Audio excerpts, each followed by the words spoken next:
Here we go. Here we go. Yes, people gonna get mad, man. Let's go. You know what I mean?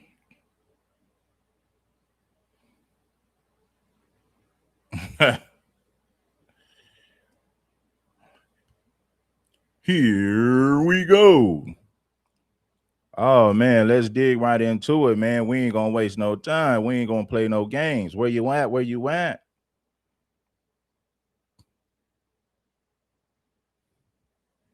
Put it on the map. Let's see how they gonna play that. I see how they gonna play that.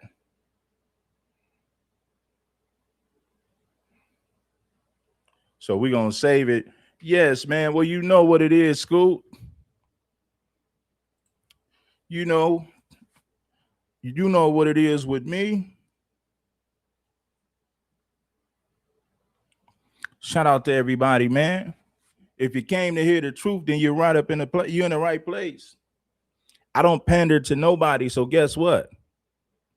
Both groups gonna get pissed off. You're gonna have some FBA people pissed with me. You're gonna have some Africans pissed with me. That's just what it is, man. Pomona in the house, man. What's happening? What's popping? From Pomona. Pomona 9. I have to respectfully decline your request. Some lady on my Cash App asking me for money. Pure insanity. But I love you guys, man. You know I'm a foundational Black American, but sometimes I'm gonna say things that you disagree with, just like you guys may say things that I disagree with. But get up in the building. Are foundational Black Americans pretendians, right? Now, this is the topic of discussion, and we're gonna get right into it. Hit the like button if you haven't already. And who were the first people to occupy the Americas? Was it Black Aboriginals, or was it the people that we call Native Americans today? Because the people that we call Native Americans today claim that they are indigenous to the land, when not really. They come from Siberia. They come from Siberia, but then they'll say, well, you guys came from Africa. So what's true versus what's not true? FBA is not a monolith. I appreciate that, my brother. FBA is not a monolith. Well, if that's the case, why do people get mad at me for having a difference of opinion? I agree with you, FBA combo. FBA combo. You got people in the FBA community that want to cancel me from FBA spaces because they don't like what I say, but they fail to realize, or they fail to understand, that FBA is not a monolith. We don't all think the same. So don't get mad at me because I don't think the same as the rest of these guys who do content on social media that call themselves FBA. Why get mad at me if that's the case? You don't see me, listen, you don't see me with no tap shoes on. You don't see me pandering to the alt-right community. So if FBA is a monolith, why do people within FBA, why do people in FBA spaces get mad at me because I don't think like them? Simple question. But anyway, we'll sit up there and address that later on. I appreciate everybody for tapping in. Let's get to the conversation. The world was populated by melanated human beings. I agree with that. Salute to you. I take my hat off. I take my hat off. Salute. If you're war ready, get up in the game. Hey, man, get up in here, man. Bless the game, bless the microphone, and let's get it on. Let's get down to business. Let's get into the conversation. I ain't gonna waste no time with y'all, but all I'm gonna say is this, you guys. If we're gonna say that FBA is not a monolith, then you have to understand that everybody in FBA, everybody who's an FBA, can't think the same. It's impossible. So why do you try to alienate people who don't think like the people that make videos online, the people who do FBA content? Like if you think outside of the box, and if you don't think like them, they'll tell people to stop supporting you. How do I know? I'm speaking from experience. I'm not telling you what I think. I'm not telling you what I feel. I'm telling you what I know. A lot of these suckers have been telling people not to support me because, hey, man, red ain't on. Man, you voted for Kamala Harris. How you going to tell me about being on code? A lot of those females and beta males in your comment section voted for Kamala Harris, and she's the epitome of a tether. It don't get no more. It don't get no more off code than that. It don't get more off code than that. Kamala Harris is the epitome of a cosplaying tether. And most of these people who claim that I'm off code are the same people who voted for that cosplaying tether. That's crazy. You point the finger at me, 10 fingers point back at you. Please remember, please believe that. The same people who tried to say I was off code are the same people who tried to say that I'm off code are the same people who voted for that cosplaying tether, Kamala Harris. You talk about a bunch of dumb people, man. If you voted for Kamala Harris, you need to shut the hell up about somebody being on code. Seriously. Oh, well, you voted for Donald Trump. Donald Trump, a white supremacist. At least Donald Trump did something about illegal immigration. At least Donald Trump closed the damn borders. Kamala Harris was going to keep the borders wide open. Kamala Harris promoted gender confusion to your children. Kamala Harris told boys they can be girls and girls they can be boys. That is gender confusion being promoted to the children. So with that being said, I don't want to hear none of you Negroes who voted for Kamala Harris talking about somebody being on code or off code. Shut the hell up. You ain't got no business talking. Shut up and take notes is what you are. Shut up and take notes is what you need to be doing. A pretendian said my ancestors came from Siberia thousands of years ago, while his African ancestors got here 400 years ago with the colonizers. I had a pretendian say he was Indian. I said, bitch, you look fresh off the boat. I had a pretendian say his grandma was native. I asked him, why do you look African, motherfucker? No one's saying that black Americans aren't American. They're African Americans, but they're not indigenous. Nobody's saying Europeans Americans aren't American. We're all Americans here, right? But there's only one indigenous group of people, and that's the Mexicans and the Native Americans. I know this hurts a lot of you guys, and you guys are kind of teaming up. The white and black people are teaming up with Native Americans. I know this hurts a lot of you guys Americans here, right? But there's only one indigenous group of people, and that's the Mexicans and the Native Americans. I know this hurts a lot of you guys, and you guys are kind of teaming up. The white and black people are teaming up against the Native Americans because we're the enemy. You guys are invaders on our lands, but we can all be Americans, but we're not gonna go for the, oh, black people were here before Native Americans, oh, white people were here before Native Americans. We're not doing that. We were the first people here. You guys aren't indigenous. You can try harder. Take your evidence or receipts you got to court. Stop crying on. This video is for educational purposes only. No cursing, no hating. Indians, Americans. Okay, so one thing I'm not understanding fully on this app is the fact that it is so easy to prove your Cherokee lineage, and yet so many of you won't do it. Like, so many of you sit there and say that, oh, I have a Cherokee ancestor. I have all this paperwork. I can back it up. I can show them on the dollar rolls. Okay, great. Well, if it's that easy for you, I can just tell you right now, it's super easy for the tribe to find you and prove your indigeneity. See, it's as easy as needing your original birth certificate and filling out the information with the enrollment department. That's all you have to do. And then the tribe does everything else for you. So my big question is, what's holding you guys back from actually doing this if it's that easy to prove your indigeneity? What's holding you back? I'm not Siberian. I'm Seneca Heron Clan. Onondo Waka Zawasat ni Sansionde. On my DNA test it says I'm North American indigenous. I think you need to take your own advice My DNA doesn't say Siberian. I'm identifying as how I'm supposed to and who I was raised to be. You're trying to say you're indigenous and deny your Africanness. They're jealous and you want my history and my ancestry. I can't change who my parents are, and neither can you. So take your own advice and be proud of who you are. So you do know that this is just a thing with Native Americans. It's also really common amongst West Africans. It's called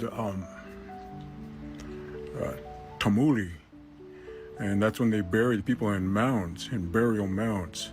So yeah, it's not just a thing with us actual, real Anishinaabe from the Americas, from Turtle Island, or Kinakminis. So yeah, come at me different, man, because you know, unless you study things, you ain't know. You just throwing out word salad that don't mean nothing. So yeah, try again. But when you come with some bullshit for someone who's actually educated, yeah, it don't work. I never met a group of people that wanted Native Americans to be Siberians so bad. Isn't it weird how the black community is telling us every day we're Siberians and Asians? We're not Siberians and Asians. We are what we are. We're our tribes and our clans. I'm Seneca Heron Clan. That's what I am. The reason why they're telling us we're Siberian and Asian is because they want us to question who we are. Because they question who they are. They don't know who they are. We don't have that problem. And they see another oppressed minority, another brown people, right, that are proud of who they are, don't have identity issues, they're not insecure, they're not ashamed of their ancestors, and they're jealous, they're envious. So that's why they want us to question who we are. All right, so what he's saying is, now listen, if you're a foundational Black American, you in the chat right now, do you have African ancestry? Do you have any African DNA? Because there's some FBA people who say, man, I don't have no African ancestry. Then you have some FBA that say, yeah, we're mixed with Africans and Black indigenous or Black aboriginals or whatever they want to say. But I want to get y'all thoughts in the comments. How many foundational Black Americans in the chat will say, yes, I have African ancestry, but culturally I'm not African? Or do you say, I don't have no African ancestry and I'm a Black aboriginal? My people are indigenous to this land. Give me your thoughts, because I've heard a lot of, listen, I've gotten different answers. It just depends on who you speak to, because FBA, we're not a monolith. I agree with that. Some FBA say I have no African ancestry. Some FBA say that they do. They keep saying you're Siberian and Asian. Get over it. You're not Indian. You only want us to be Siberian and Asian and not Native American so you could claim to be the Native Americans. But y'all came here with the white man. Black people are Africans and white people are Europeans. Okay, so you've had your various responses. It's interesting, this war, because the Americans. All right, so I don't really want to hear nothing from this African. What's going on, everybody? This is AFRO Think Tank. I want to address Dennis Sperling. Dennis Sperling. He seems to be one of the... Now, I don't know much about Afro Think Tank. I never watched his videos like that. His videos popped up in my feed. So this is like one of the first times I ever listened to this dude. So I want to hear what he has to say. Tap the like button. It ain't nothing. Blessings to the gang, family. Probably, I would say, one of the main FBA social media commentators. He went from being red pill manosphere to FBA. That's his thing, right? That's what he's moved over to, right? And so one of the main issues that FBA says they need is delineation, because they're tired of the African people, immigrants, coming to America and pretending to be African Americans, right? So this is their gripe. And they're saying that they're tethering themselves to the African American culture. Okay? Now at the same time, they want you to recognize that African Americans are the predominant, most popular culture on the planet. But then they complain that African people who historically look up to African Americans because we have been in the media the longest, right? And we accomplished a lot of things that would inspire another African person, right? And would also inspire another African person who see another African person like themselves doing something. Of course, they would want to emulate that. That, right, is proof that your culture is popular. So, simultaneously, FBA has a problem with African people, quote unquote, pretending to be African Americans in America. Now, the issue with that is African people cannot cosplay other African people. It's impossible because we're African, right? No matter how much you hate yourself, African people cannot cosplay African people, because if that's the case, then when an African American puts on a dashiki, that African American is cosplaying African culture. Well, I have news for you, Afro. What's his name? Afro Think Tank? Is that his name, Afro Think Tank? Let me see. Hopefully I'm right. His name is Afro. Okay, that is his name. Well, I got news for you, African Think Tank. Foundational Black Americans don't walk around in dashikis. The only Black folks who claim to be African American that walk around in dashikis are Black people who are Pan-Africans. Foundational Black Americans don't walk around in dashiki. So that applies to the Pan-Africans. I had to say that. If that's the case, then when an African American puts on a dashiki, that African American is cosplaying African culture.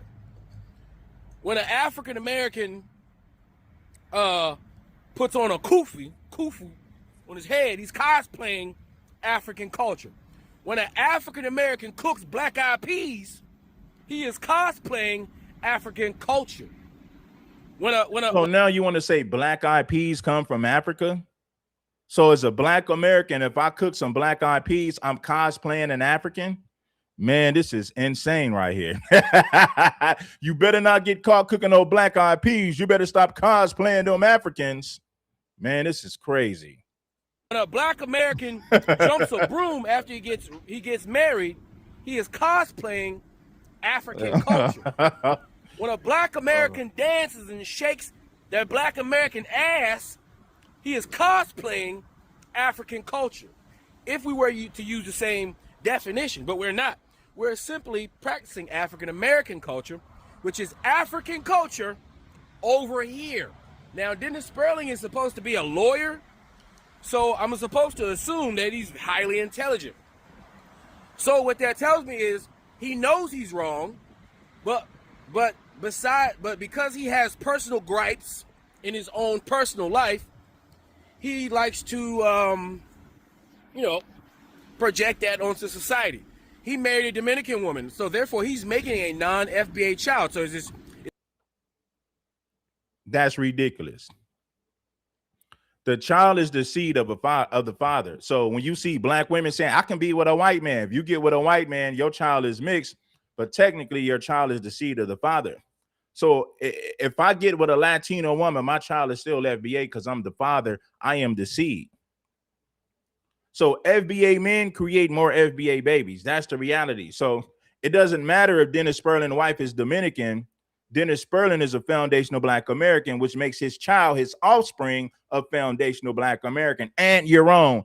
And let's take it a back further. Black-eyed peas is a foundational Black American dish. We didn't get it from no Africans, man. I don't know what. Hey, man, I don't know. Like I said, man, I never watched this dude's content.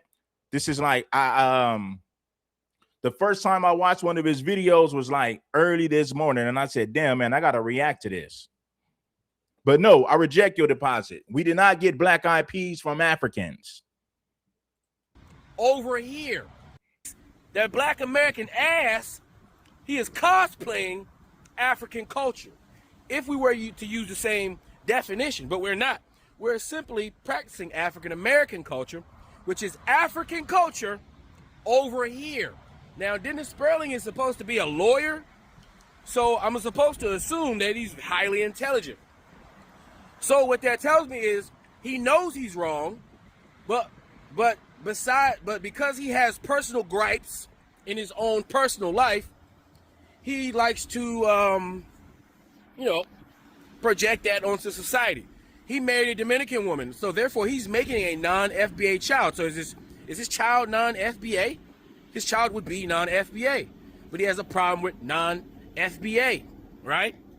Listen, African people, when they come to America and they assimilate within black culture, it's because they lived with us.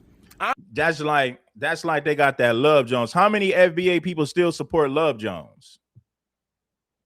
That's crazy right there. That woman is a former divester, a former Brad worshiper. And low key, she's still a Brad worshiper. But now she's grifting to FBA content. I got a serious question to ask the FBA family. How many foundational black Americans support Love Jones? You know, the divester that always got her breasts in the damn camera. Now she's so FBA, she's so conscious, knowing damn well she was a divester, a Brad worshiper. How many FBA people still support that woman? Now that's a serious question. I'm looking for a simple answer. Talk about divestors infiltrating the FBA community. That woman is a stone cold divester. Right? Listen, African people, when they come to America and they assimilate within black culture, it's because they lived with us. And he's supposed to be from Virginia. So he knows how things operate here in this area, which he say he's from, right? So that means his observational skills are terrible, all right? Because if a black person, this is common sense, guys. If a black person comes to a black community and is raised with black people, they tend to act like the people they raised with. Just like we got those white people who are raised in the black community, they tend to act and because they participate in the culture of the dominant community, which is, in fact, those black people they live with. Therefore, they're going to act like that, right? So you can't have, at the same time, an African come into the African-American community and not participating in the African-American culture. Had they done that, you FBA would say, oh, you guys want to separate. You guys don't want to assimilate into the culture. You guys don't want to be a part of the African-American culture. You come here and you make your own communities and you don't participate in African-American culture. That's what you would say. But when they do participate in African-American culture, now you're saying, oh, you're cosplaying African-Americans. You're trying to be like African-Americans. You're trying to steal African-American culture. Which one is it? Damned if you do, damned if you don't. You see, FBA has set up a trap to where Africans can do no right no matter what they do. Because it's a cult.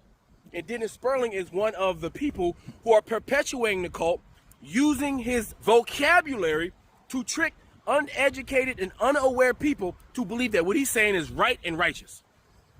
Dennis Sperling wants to justify his delineation because of his own personal experiences, and he wants to justify his own delineation. Well, they've been separated. Jamaicans don't claim to be African. They claim to be Jamaican. Nobody has a problem with it. Haitians claim to be Haitian. They don't claim African. Nobody has a problem with it. So why is it a problem that foundational black Americans have love for their particular lineage? Why is that a problem? They're not stopping Africans from doing what Africans want to do. Foundational black Americans ain't stopping Africans from doing what they want to do. So why is it such a problem that foundational black Americans are proud of our culture, proud of our lineage? Why is that such a problem to Africans or Pan-Africans? You dig what I'm saying? Why is it a problem?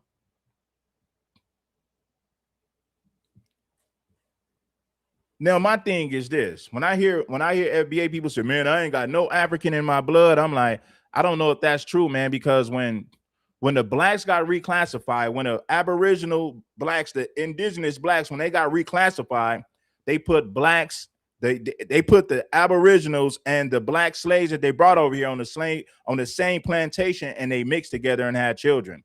So it's damn near impossible to not have African blood, man. I'm just saying. Now, culturally, you're not African. I get that.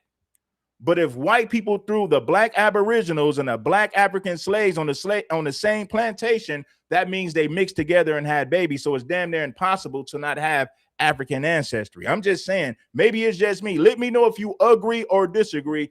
Let it be known in the chat, man. to have an army of delineators to go with him. He's also grifting and making money off it. Right? No. It's just his way of grifting. But in fact, FBA, they want to tether themselves to white supremacy, white systems, white nations, white. Hold on, did I hear that properly? He said FBA want to tether themselves on to white supremacy and the MAGA community. Did I hear that correct? Hit the like button, man. Let's listen to it again. Man, FBAs want to tether themselves on to white supremacy. All right. Own personal experiences, and he wants to have an army of delineators to go with him. He's also grifting and making money off it, right? Because it's just his way of grifting.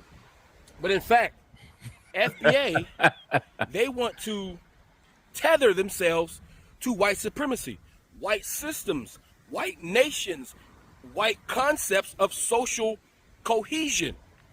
You see, FBA wants to assimilate into whiteness, right? While we have our brothers and sisters trying to assimilate into our blackness. They're black, they're assimilating to our blackness.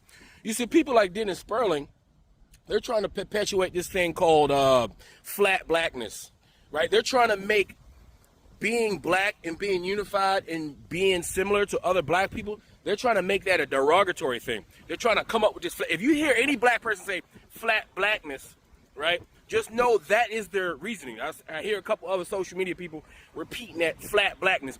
Let me ask you a question. How do y'all feel about FBA people saying that they have no African ancestry when we all know they place black aboriginals and black Africans on the same plantation, and eventually those people mixed and had children? So it's damn near impossible to not have African ancestry. I mean, that's one thing that I disagree with some of my FBA brothers and sisters on. They put everybody on the same plantation and mixed them, and they had children. So how is it that you have no African ancestry? That's crazy. Now, you can claim to have Aboriginal ancestry. I'm not taking that away from you. But when you say you have no African ancestry, that's wild and crazy. That is nasty work right there. They took all black people and put them on the same plantation and made them have babies. They mixed everybody together and classified everybody as a Negro. Reclassified everybody as black and Negro. So how is it that you have no African ancestry when they mixed everybody together, everybody that they classified to be black? I'm just saying, don't get mad at me. Anybody, but is there anything flat about being black? Pick any group of black people on this planet. Show me the flatness of it. Black people are the most diverse group of people on the planet. It's impossible to be flat black. There's no such thing as flat black. The only thing flat are white people and their asses. That's the only thing flat. All right? There's nothing flat about blackness. There's nothing flat about being African. There's nothing generic about being African. There's no such thing as a generic African, in which FBA is trying to push to say, hey, we special African-American Negroes need to make sure we stay special, and we don't want to get mixed up with those Africans, those plain regular Africans, those vanilla Africans. But in fact, there's no such thing as a plain vanilla African. You've never seen it, you've never heard of it. Now, another thing, FBA, the ones that have a couple brain cells to put together sentences, right? They like to push the narrative that African people want to steal our reparations. Nowhere in human African black ass history has an African wanted to steal African Americans' reparations. Nowhere in black ass history has a Caribbean wanted to steal African American reparations. There are no videos, because if you notice, FBA, they don't prove anything they say. They pretend they're offended about shit that never happened. They made up Akana. The first time you heard the word Akana, an African American said it. You ain't never heard an African say it. You ain't never heard a Nigerian call you Akana. You have never heard it, but yet they've manufactured it and made themselves pissed off about it so they can be offended about something. They need to be offended about it. That's how it works, right? You've never found any Caribbean or African say they want African American reparations. What you may have heard them say is they want also reparations, because just like us, they were enslaved and colonized. I understand FBA comprehension and understanding of history makes it so they believe that African Americans are the only group of Africans that were enslaved and went through anything. No, that's a damn lie. Foundational Black Americans said, excuse me, let me run that back. Foundational Black Americans never said that FBA were the only group of Black people that were enslaved. Africans were enslaved in Africa, the Caribbeans were enslaved in the Caribbean, and then Afro-Latinos were enslaved in Latin America. What we're saying is the Afro-Latinos got to take that up with Latin America. The Caribbeans got to take up their reparations claim or fight in the Caribbean. Reparations here in the United States is for foundational Black Americans. We're not saying that you guys can't get reparations. You can't get reparations in the United States because your people were not enslaved here. Our people was enslaved here. So we are demanding reparations from the United States of America. We're not saying that we're the only group of Black people that's ever been enslaved. That is a bold-faced lie. You just sat up there and told a bold-faced lie. We know Black people got enslaved globally. What we're saying is foundational Black Americans is the only people who can get reparations from the United States are foundational Black Americans. That's what we're saying. Take up go in Africa. Go to one of those European nations that enslaved you in Africa and tell them to break you off some reparations. If you're from Jamaica or Haiti, go to the English or go to the French and tell them to break you off some reparations. If you a black person that was enslaved in Puerto Rico, Mexico, why don't you take up reparations with Spain? That's all we're saying. We're not saying that other groups of Black people were not enslaved. We never said that. We understand that Blacks got enslaved globally. If you're from Haiti, take up reparations, demand reparations from the French if you're Haitian. If you're Jamaican, demand reparations from Britain. If you're from Puerto Rico, take up reparations with Spain. But as a foundational Black American here in the United States of America, we are demanding that the government here in the United States break us off reparations for the 400 plus years of free labor that we gave to this damn country. I'm going to say it again like the preacher man. Understand that it made themselves pissed off about it so they can be offended about something. They need to be offended about it. That's how it works, right?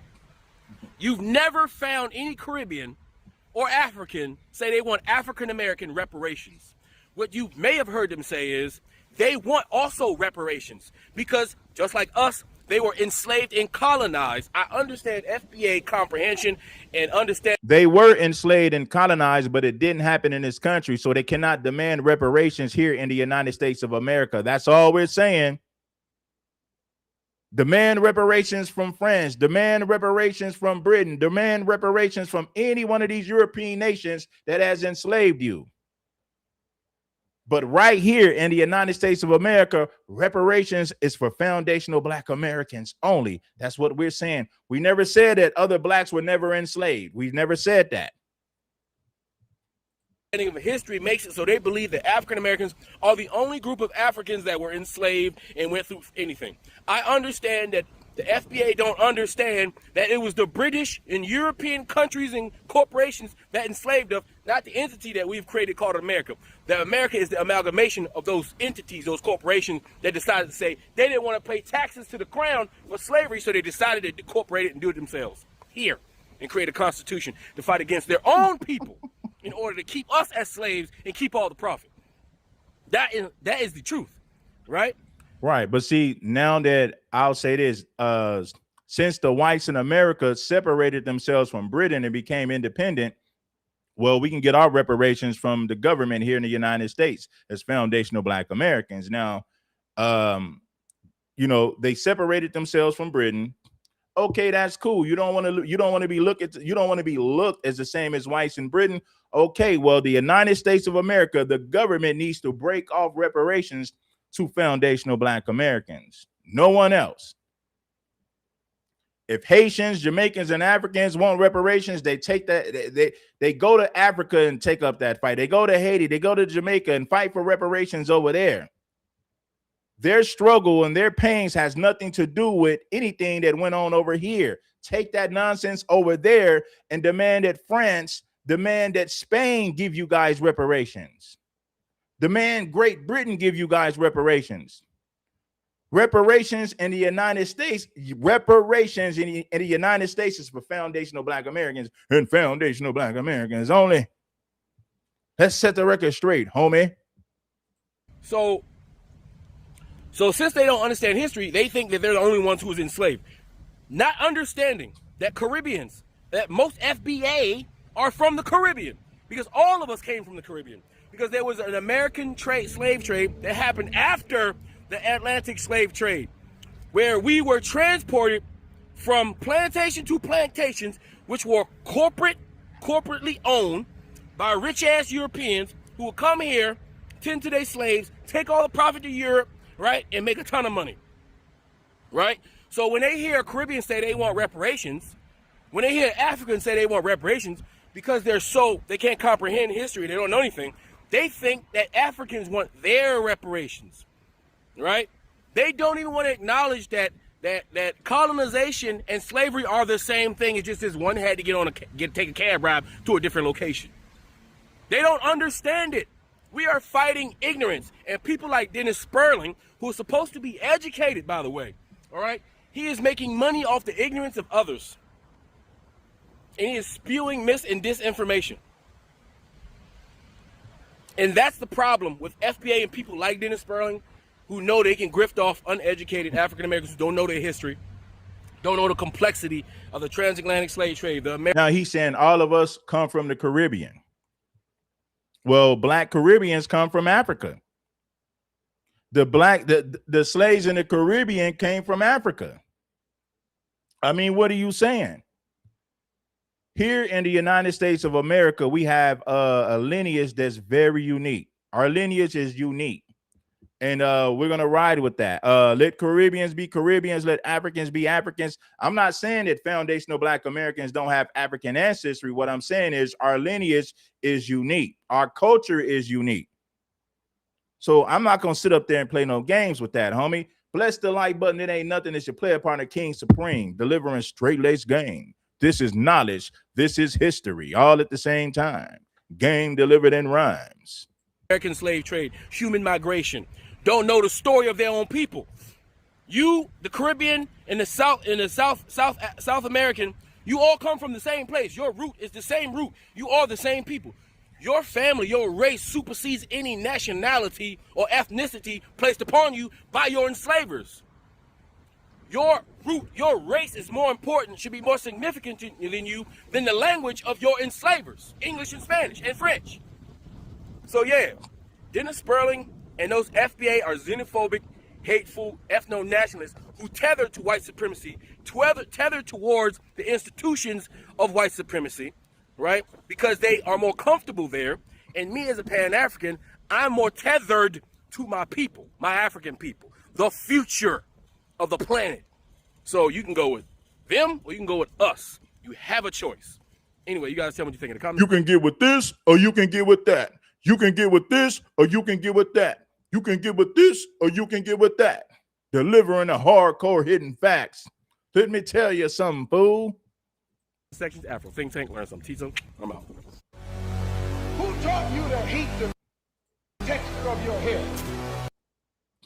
See, he want to show all this African stuff. I mean, listen, man, if you, I mean,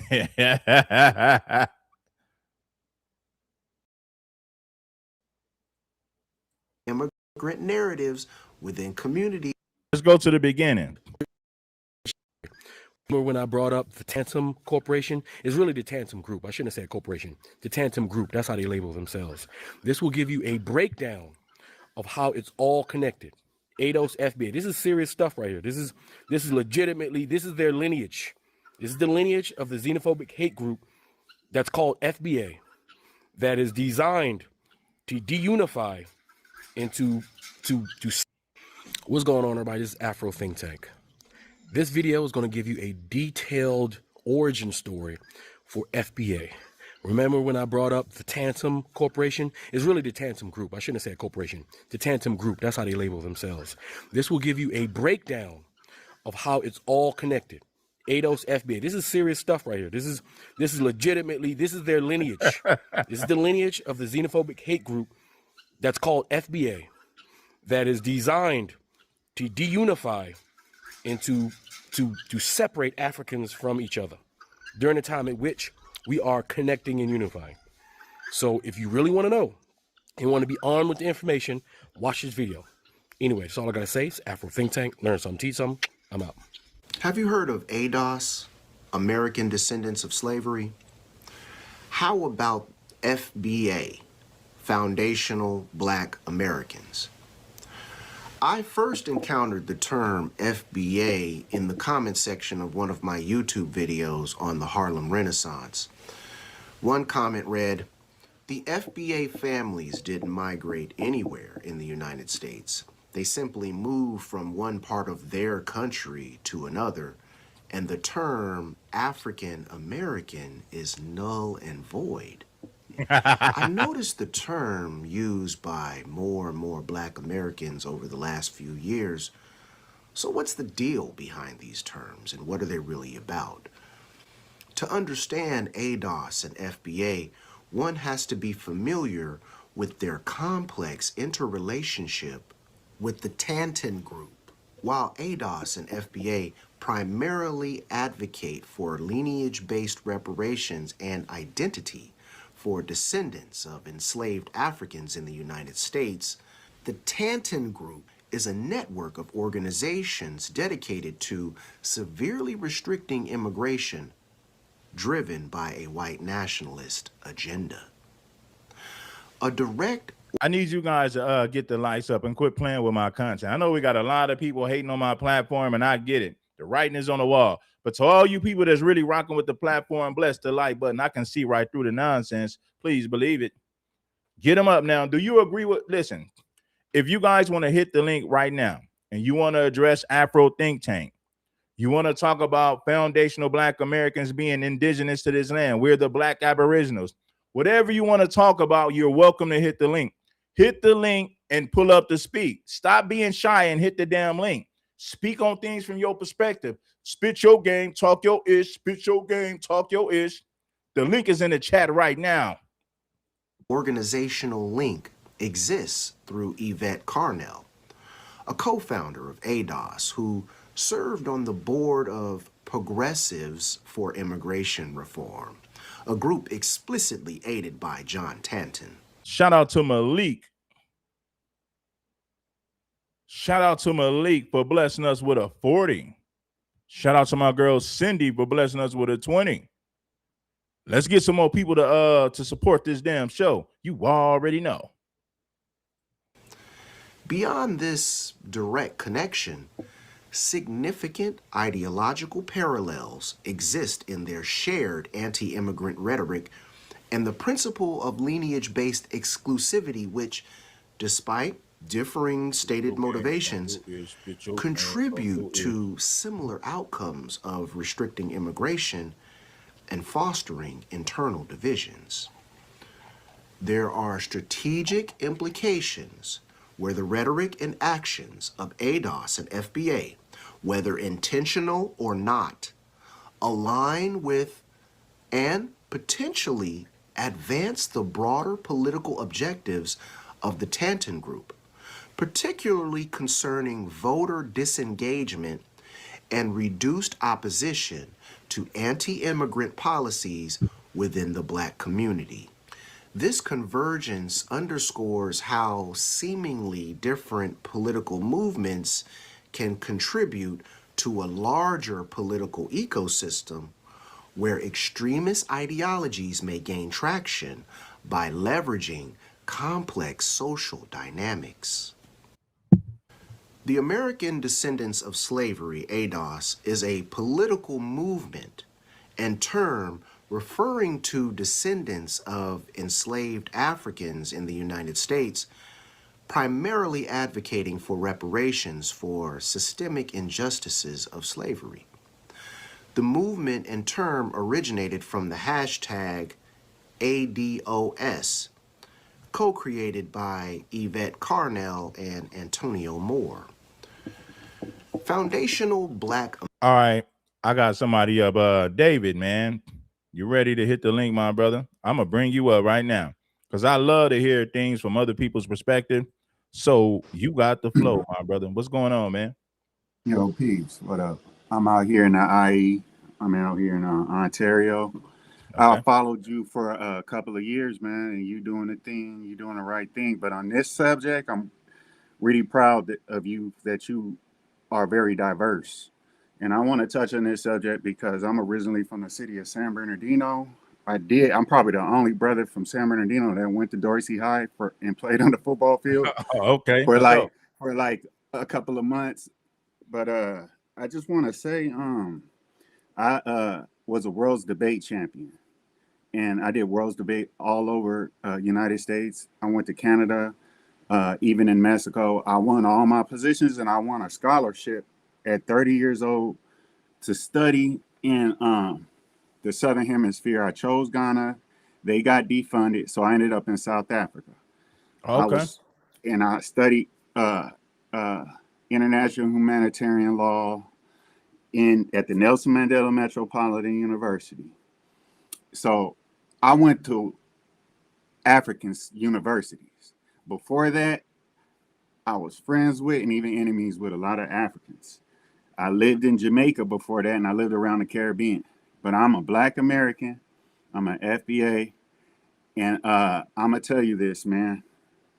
They know the level of narcissism that Africans that are aware, that been here for generations in the United States, against the narcissism against foundational Black Americans, ADOS, whatever you want to call yourself, is horrendous. Even the Latinos, their jealousy and their abuse is horrendous. I don't mean to be so biased because I'm an actual political atheist. That's what I got out of political science studies and being a political science teacher. The politics ain't really worth it.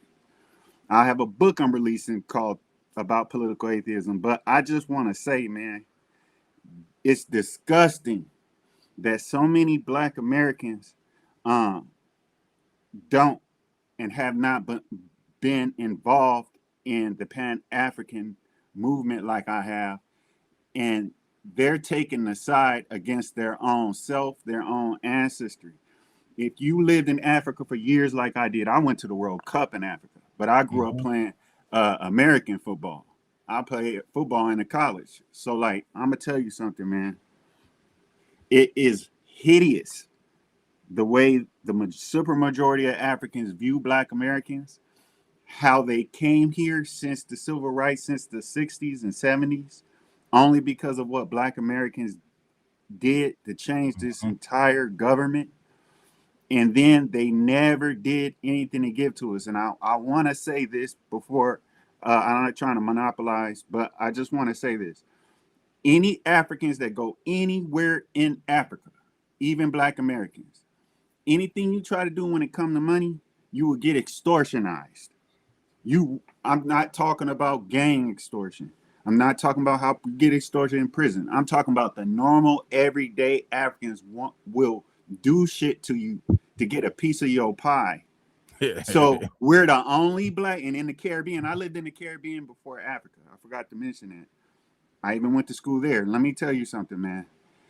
Black people in the United States are the only Black people that have never extortionized other Black people, and that do not extortionize. And I firmly believe we should. He said, "You think we need to start because they benefiting from what we do? So hey, if we come over there, we got to break y'all off something. Then hey, it got to be transactional over here too." I mean, they are cold toward each other. That shit going. Let me tell you something. I'm gonna kick game. South Africans are almost innocent when it comes to that shit going on in South Africa. I Mhm. mean a curse. I know you on. I That's don't all want to good, mess up. brother. It's all good. Go Like ahead. I lived in South Africa for 3.5 years. I did 11 games of the World Cup, man. I lived and worked in their ghettos, dude. The other Black Africans who I kicked it with, I lived around, I partied. They hated South Africans, Blacks. They dogged them out. And I'm sitting there like, that's how Africans act toward us in the United States. Yeah. I'm originally, and I'm like, damn, they doing this to South Africans. Here you go, fast forward, all these years have passed. Finally, South Africans are standing up for themselves, and all the Africans are sitting up, joining together to try to make black South Africans out to be monsters and themselves to be angels. This narcissism that they practice is focused on two other blacks, Black Americans and Black South Africans. And I'm sorry to say it, but it seemed like all the other black people on the planet, besides Asian blacks, are in on it. Damn, man, that's crazy. So you know, you speaking from experience, and I love to bring somebody up here with experience. So I want to ask this for the crowd: when foundational Black Americans go to Africa, are they welcoming? Oh man, that's you a bag, bro. Why wouldn't they be? Hey, that's why it's just like passport bro shit. Passport bro shit. So when the passport bros hit Thailand and they they messing around with them females who really, the majority of them is skanky because they just out there hustling, right? The same thing when they go to Colombia or wherever. It's the same thing. And it don't matter whether you're an American woman, a Black American woman or man, you a bag. It don't matter whether you're in Africa or the Caribbean, you a bag. So they're gonna act a certain way, but if they find out you either ain't giving, they gonna put the pressure on you on some gangster shit. Or if they just realize, hold on, they over here, but they ain't really got no money. They ain't gonna mess with you. Then why are you here? So how that's abuse. That's abuse. Because why? Because they look at it like, why mess with an American who ain't got no money when I can mess with a local who ain't got no money? So they're looking at you like a bag, the same way that feminism and women here look at us and they want us to do something. I tell brothers, I'm like, feminism is globally. So yeah, they might have certain things about their culture that might be better, but overall, man, when you're an American, they're gonna look at you like a bag. I feel you on that, bro. They objectify us, and you're gonna get people doing all kind of funny style ass shit, and then the competition against you is real bitter. So what happens is, no matter what situation, and I go back and forth to Africa, but only because I got homies. And like they always say, you don't come over here acting like the other Black Americans, like you trying to figure yourself out. I ain't got to figure myself out. I don't know what the F y'all talking about. Like, I'm me wherever I go. I'm not trying to act like I want to be African or none of that. I ain't trying to act like I'm Jamaican when I'm in the Caribbean. I always just been me on who I am, you know, a real person being a real person who I believe are real people. But the objectification is cold-blooded when you get over to Africa and the Caribbean for Black Americans. You're going to find people, to answer your question, you can run into some legit people, but you're going to have to go through some people. Unless it's the first person when you get off the plane, you just got lucky if it's your karma. But ain't no way these Africans here who are pretty much stuck here because don't nobody want their ass back there unless they paying. Because now they're Americans, now they're Canadians, now they're British. So how in the hell they gonna try to act like we getting treated any better than they would if they can't even go back to their own place without coming out the bank account and pocket? Right, because they looking at it like, hey, you been in America. What's up with that bread? We know you're from Africa originally. You've been in America. You assimilated to the culture. Come back with that bag. and you know what? I was hated on real bad in the Black conscious community by the Pan-Africans, not by the whole Black conscious community. I grew up, man, I got lucky. You know what I'm saying? I was at the Nation of Islam meetings at Compton College since 1990. You know what I'm saying? I shook Farrakhan's hand. I got blessed, even though I grew up around all the Crips from LA and the IE and all the Bloods from LA and the IE. I was blessed to get around the conscious brothers and sisters, and they helped me. But even that don't mean nothing. The objectification against FBA, you are only Black American. So this guy might be actually in a criminal life. I might be the conscious brother that's doing something positive. But when you over there, they just got one thing going through their mind. That objectification. And that's my message I want to put out. They can't deny it. And the ones over here denying it, they call themselves being narcissists and ruthless. And they getting their karma with this ice shit. Yeah, man, that's crazy because like there's no unity. in Africa. Now I've never been to Africa, but I study and I look at things, and I know they're so separated and divided over there. What I mean, you've been in South Africa. Are South Africans welcoming to West Africans? South African made a mistake, bro. To answer that question, they were in the dark. Those white people that had them, they was on some devil time real bad, man. They was just suppressing them and oppressing them. They put some, it was just like the blacks of the South, or how the Hispanics are toward us now. Where they trying to be. If it wasn't for the United States government, they would have been basically trying to kill us off here in California. But I'm sorry for talking on other subjects. But like the tribalism amongst Africans toward each other's, it's gotten better. You know, I assume. You know, I'm not that old. I haven't been living there since the 60s and shit. But like, it's the South Africans made a mistake, bro. They should not have been so helpful and welcoming. They made the same mistake we did. They were in a naivety because the oppressors were on them so hard. Whereas, so I want to make sure I'm hearing you right. So the South Africans were welcoming to the white T folks, the white people, right? No, the South Africans were welcoming to all those black Africans. Oh, okay, black South Africans. Once they got their liberation from the apartheid oppressive white government, their so-called liberation, they got enough power where they could have made a decision. They made a bad decision. They were like, we're going to welcome it. Well, they needed to give back. You know, they were helped by some of the other Africans, but it really wasn't all of them. And like, when I was living there, I was studying and teaching. I was living amongst all those other Africans. Who, as fucked up as they was hating on and looking down and abusing and sabotaging and outcasting the black South Africans. The black South Africans had, since the 90s, this was in 2008, 9, and 10. In the 90s, they did everything they could for all the other Africans. They did everything they could, even in the early 2000s. And it was just like we did. After World War II, our people did everything we could for Latinos and black Africans in America. Yeah. But what did we get back in return? By hatred and sabotage. And so that was the mistake they made. It's real interesting that we have that in common. And I noticed something. I go on these, I've talked like this and I was attacked. They try to dog me out on their little stream. And I was just telling them, why don't y'all be honest? Why don't y'all quit acting like y'all so innocent? You went over there, you trying to live better than them. Don't nobody poor when nobody coming around them living better than them and ain't sharing with them and looking down and mistreating them. Y'all know how y'all are. You do the same thing to us over here. So they attacked me but I noticed something. They try to ignore my comments and anything I've said instead of trying to come at me. Because they got a guilt conscience.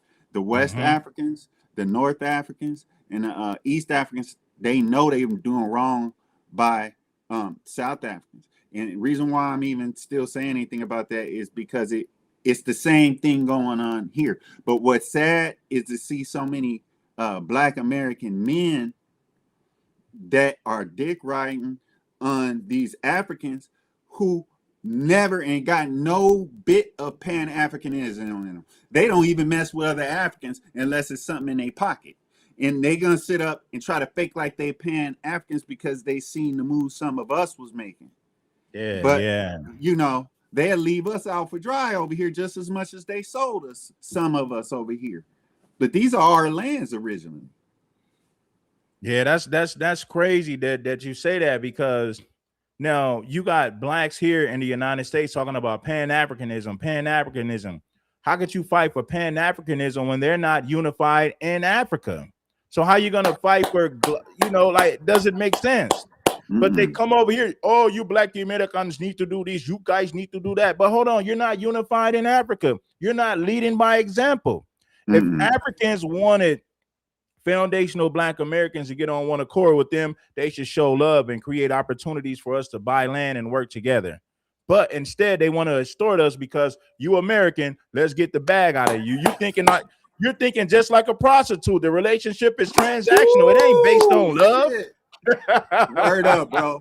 Word. That's exactly. Damn, you broke that shit down.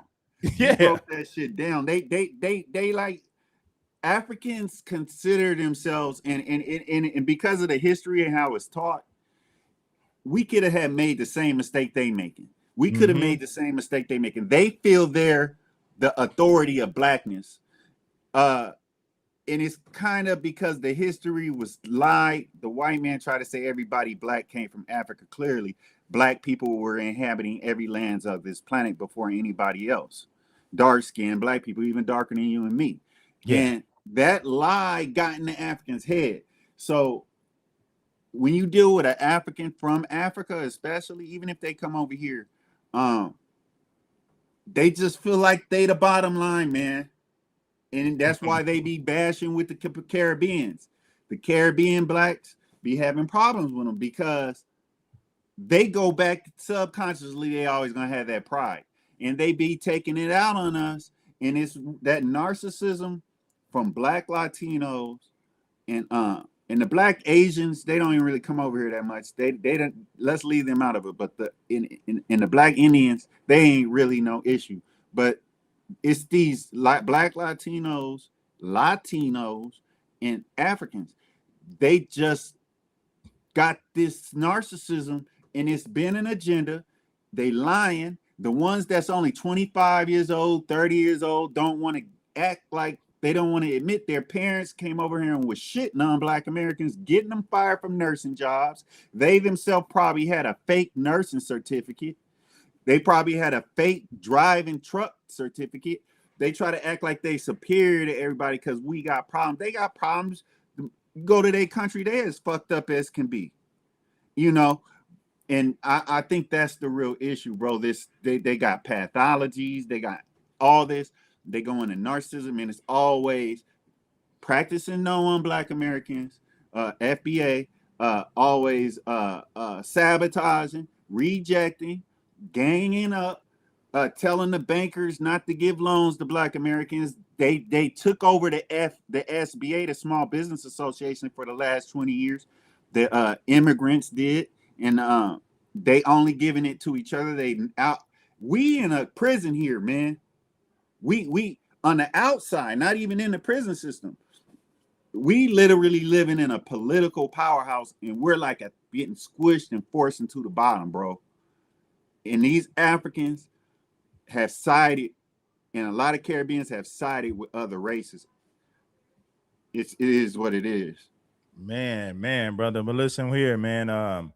I'm gonna finish with this clip. You're welcome to pull back up. Right. Yeah, I'm gonna put you back. Say, hey, man, but pull up anytime. Hey, I appreciate your knowledge and the information that you brought, man, because you put a lot of people up on game, and like I said, by you living in these different places, you understand what it is firsthand. Instead of somebody like me, I can just read and see what was going on from the internet or people who've experienced it, but you witnessed it and experienced it firsthand. So I believe you brought a lot of value to the content today, my brother. So yeah, I appreciate you for pulling up, man. You can pull up any time, brother. And I'm gonna bring you back up, man. If you're still there, I'm gonna bring you back up in a minute. All right. All right, thanks. Peace. All right, peace to you, my brother. Shout out to that brother, man, for speaking on things from his experience, man. Hey, man, hit the like button if you haven't already, man. Some of the realest content you're gonna get. So make the numbers add up. Make the numbers. Why don't you guys show me that you appreciate the content? I need some more appreciation. I need some more contributors and supporters to let me know that you guys appreciate this content. Because like I said, I'm moving over to Rumble. I'm gonna still do YouTube, but I'm moving over to Rumble to get a whole nother audience, because this audience right here just ain't gonna cut it. It's cool for the loyal supporters that I got, but it's not gonna cut it long term. So we had to expand to other platforms to bring in a better audience, to bring in a new audience of people who actually appreciate who actually appreciate what I do. Sit up there and like the show, man. Let's get back into the content. If you want to hit the link, let it be known, hit the link. I'll bring you up with no problem. Americans, FBA, is a lineage-based designation rather than a formal organization, identifying direct descendants of formerly enslaved Black Americans in the United States. This concept emphasizes a unique claim to foundational status and reparations, distinguishing them from other black people who do not descend from the formerly enslaved in the United States. And then the Tanton Group refers to a network of organizations founded by John Tanton, a figure identified as a white nationalist and eugenics proponent. This network dedicates its efforts to severely restricting immigration to the United States, fundamentally driven by a desire to maintain a, quote, European American majority, end quote. Key organizations within this network include the Federation for American Immigration Reform, FAIR, the Center for Immigration Studies, CIS, and Numbers USA. The ADOS movement emerged from the hashtag ADOS, co-created by Yvette Carnell and Antonio Moore. At its core, the ADOS movement demands reparations for the system of slavery in the United States, specifically for American descendants of slavery. Their vision extends to a, quote, New Deal for Black America, which includes reparations and a substantial government-funded tax credit ranging from 50 to 75% for college expenses for ADOS individuals.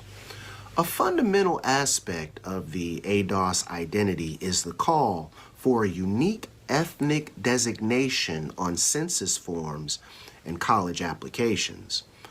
Proponents assert that ADOS individuals and other black people are not the same. This emphasis aims to redefine the discourse around African American identity, shifting it from a broad racial category to one centered on specific lineage. A distinguishing feature of the ADOS movement is its explicit focus on Black Americans who descended from U.S. slavery and its stated disagreements with Black immigrants from Africa and the Caribbean. ADOS underscores this distinction by demanding separate census designations for ADOS and Black immigrants. While the movement supports affirmative action for American descendants of slavery, it explicitly opposes such policies for all other ethnic minorities. Supporters of the ADOS movement have publicly criticized immigration, and their rhetoric has an anti-immigrant sentiment despite their denials of xenophobia. Their platform advocates for specific policies that would remove Black immigrants from affirmative action programs and impose limitations on visas for African immigrants. Critics contend that these proposed policies would effectively relegate Black immigrants to a second-class citizen status.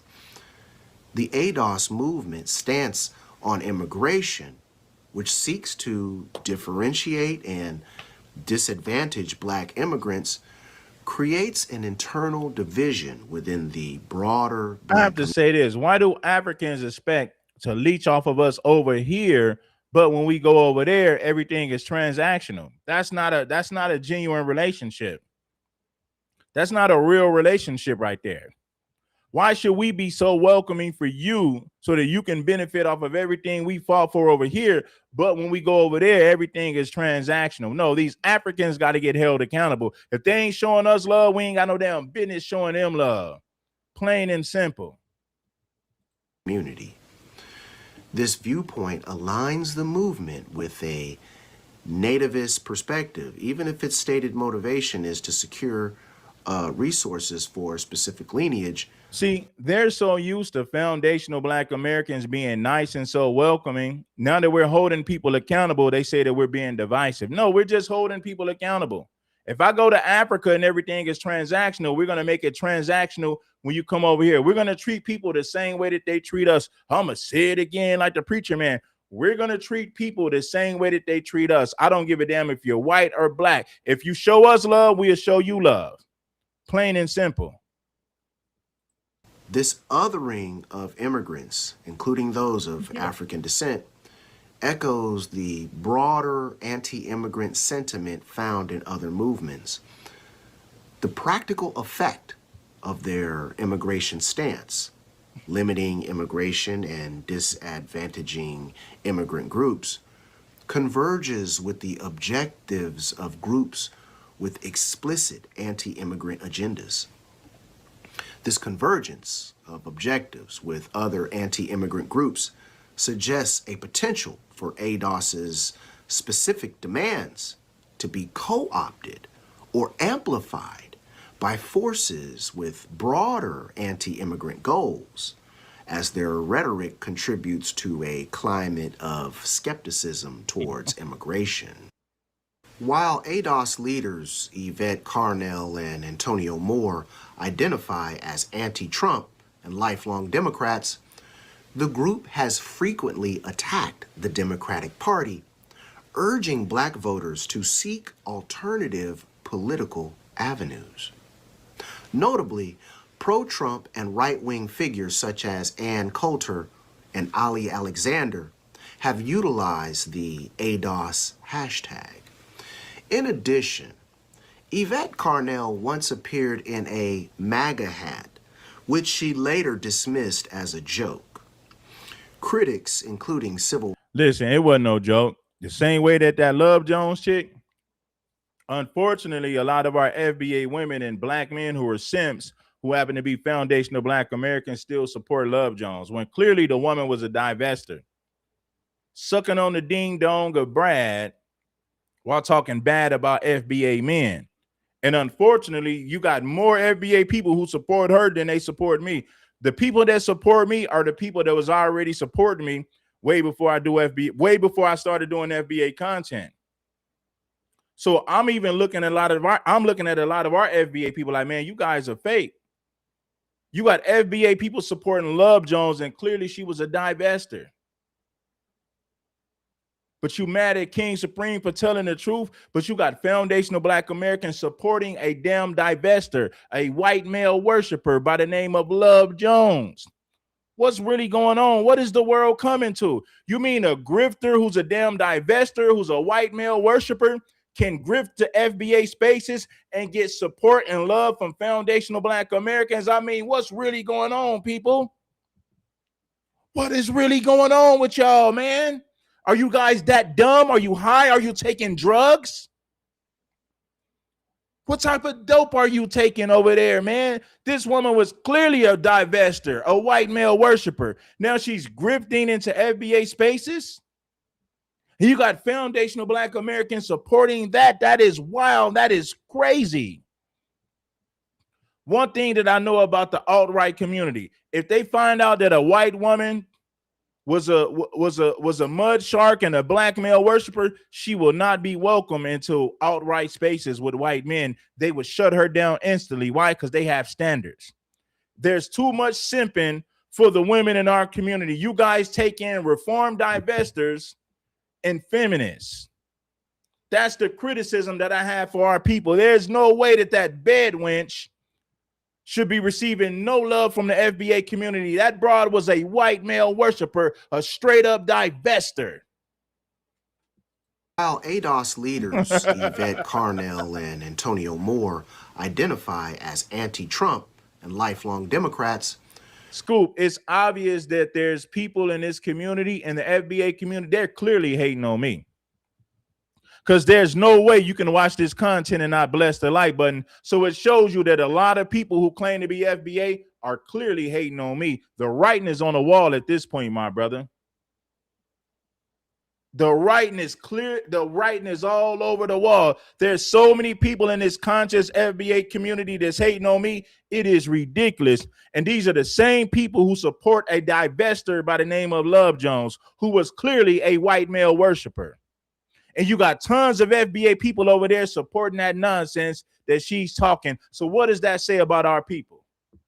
And you wonder why King Supreme gotta drop these Jews and tell the damn truth about what's really going on with our people. And they get mad at me for telling the damn truth while they sit up there and support these divestors and female feminists that's all in their comment section. That woman is a divester, a white male worshiper. You know how many beta male simps and black female feminists that still support that woman? It's crazy. But they come over here, listen to some of the realest content that they can get, and they won't even bless the like button. So it shows you that we got a lot of people in this community that are clearly hating on King Supreme. The writing is all over the wall, baby. The group has frequently attacked the Democratic Party, urging black voters to seek alternative political avenues. Notably, pro-Trump and right-wing figures such as Ann Coulter and Ali Alexander have utilized the ADOS hashtag. In addition, Yvette Carnell once appeared in a MAGA hat, which she later dismissed as a joke. Critics, including civil rights leaders, have accused Carnell of engaging in xenophobic birtherism against Kamala Harris and promoting a black purity test described as nothing but self-hate cloaked in black self-love. A study, though subsequently retracted due to its methodological concerns, concluded that ADOS functioned as a, quote, disinformation operation that served the interest of the political right by discouraging black... Nah, man, when you hold FBA people accountable, they turn on you, bro. King Supreme is a prime example of when you hold FBA people accountable, they turn on you. You know how many people in this community have turned on me? It's ridiculous. Am I crying about it? No, I'm just giving you a real fact. It's a hard-hitting fact. It's the damn truth.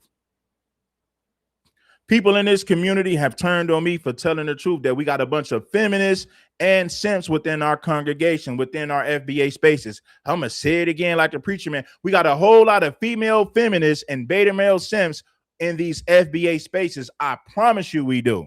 And people get mad at me for telling the damn truth. They get mad at me for telling the damn truth, for speaking the obvious.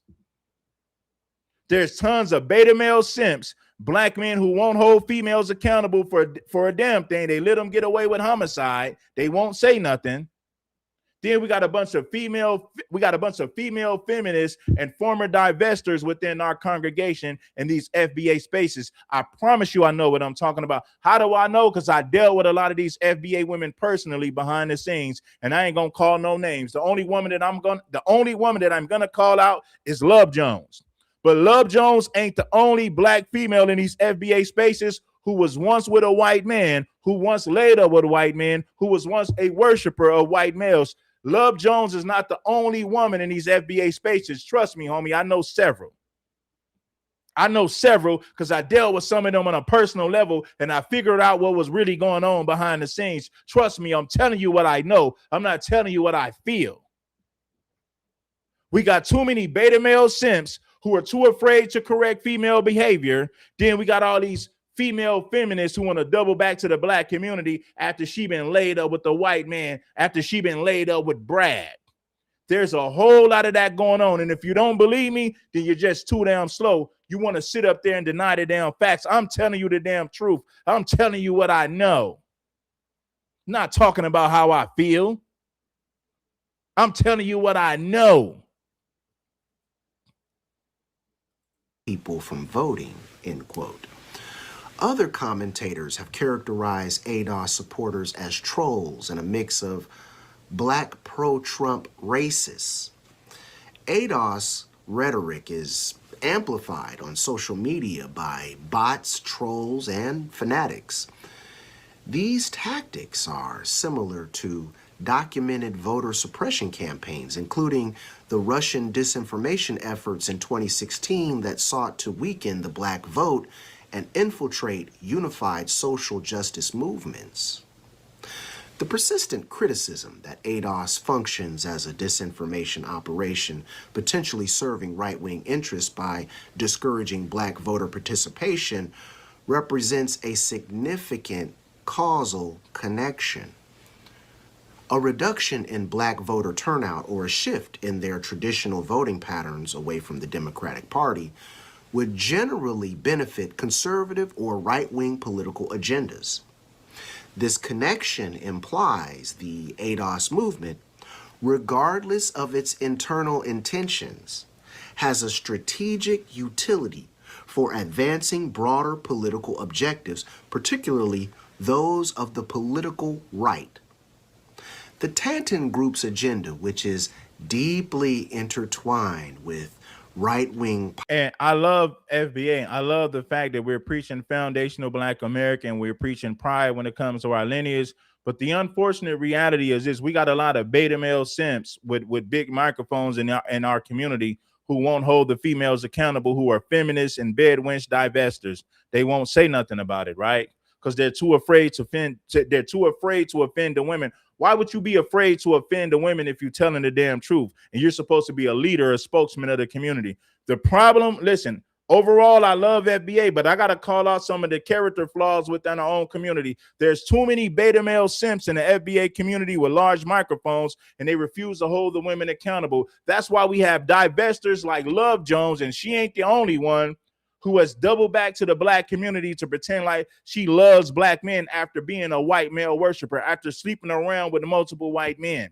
Love Jones is not the only female that we have in these communities. She ain't the only female like that in these FBA spaces. And these brothers with large microphones within the FBA community, they won't say nothing. Too much simping, too much pandering. Too afraid to tell the women the truth, too afraid to correct female behavior. That's one of the problems that I have in our community. There's way too many panda bear simps. How do I know? I've dealt with some of these women behind the scenes. I know them personally. I know the type of men that they deal with behind the scenes, but they won't speak about it publicly on social media. I know this to be a fact. I'm not telling you how I feel. I'm telling you what I know. I'm not telling you how I feel. I'm speaking on it. I'm speaking on what I know.